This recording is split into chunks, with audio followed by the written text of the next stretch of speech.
টি-20 বিশ্বকাপ থেকে বাংলাদেশকে বাদ দিয়েছে আইসিসি। বাংলাদেশের পরিবর্তে শেষ মুহূর্তে যুক্ত হয়েছে স্কটল্যান্ড। তবে টাইগারদের না থাকার প্রভাবে পড়তে হয়েছে বিশ্বকাপ ক্রিকেটকে। টি-20 বিশ্বকাপে বাংলাদেশ 3টি ম্যাচের ভেন্যু ছিল কলকাতা। অন্য ম্যাচটি হওয়ার কথা ছিল নাভি মুম্বাই। ফলে বাংলাদেশ না থাকার প্রভাব পড়তে শুরু করেছে বিশ্বকাপ ক্রিকেটে। ভারতীয় বিখ্যাত সংবাদ মাধ্যম আনন্দবাজার তাদের একটি প্রতিবেদনে জানিয়েছে, বিশ্বকাপের ম্যাচগুলোর টিকিট বিক্রি চলছে অত্যন্ত ধীর গতিতে। মোহামেডান স্পোর্টিং ক্লাবের সামনে বসানো অফলাইন টিকিট কাউন্টারগুলোতে ভিড় তো দূরের কথা, একসঙ্গে 5 থেকে 6 জন মানুষও চোখে পড়ছে না। সংবাদ মাধ্যমটি আরো জানায়, ইডেন গার্ডেন্স টিকিট বিক্রির হার খুবই নিম্নমানের। 65,000 দর্শক ধারণ ক্ষমতা থাকে স্টেডিয়ামে। এখন পর্যন্ত মোট 21,000-এরও কম টিকিট বিক্রি হয়েছে। ওয়েস্ট ইন্ডিজ বনাম স্কটল্যান্ড ম্যাচের মাত্র 2917টি, স্কটল্যান্ড বনাম ইতালি ম্যাচের মাত্র 348টি, ইংল্যান্ড বনাম স্কটল্যান্ড ম্যাচের মাত্র 275টি টিকিট এবং ইতালি বনাম ইংল্যান্ড ম্যাচের 4,970টি টিকিট বিক্রি করা হয়েছে। গ্রুপ পর্বের বাইরেও সুপার 8 মিলিয়ে সর্বশেষ কুলে 9,000-এর মতো টিকিট বিক্রি হয়েছে।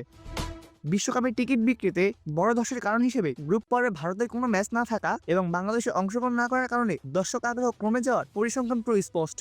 যদিও cricket association of Bengal ticket বিক্রিতে লোকসানের মুখে পড়েনি, কারণ তারা ম্যাচ আয়োজনের জন্য পূর্বনির্ধারিত ফি পাচ্ছে। এর মধ্যে কলকাতা পৌঁছানোর কথা ওয়েস্ট ইন্ডিজ ও স্কটল্যান্ড দলের। অনুশীলনের পর আগামী শনিবার ম্যাচ খেলতে নামবে শাই হোপের ওয়েস্ট ইন্ডিজ দল। প্রতিপক্ষ বাংলাদেশের জায়গা বিশ্বকাপে যুক্ত হওয়া স্কটল্যান্ড। অপূর্ব দাস, প্লেভাস নিউজ।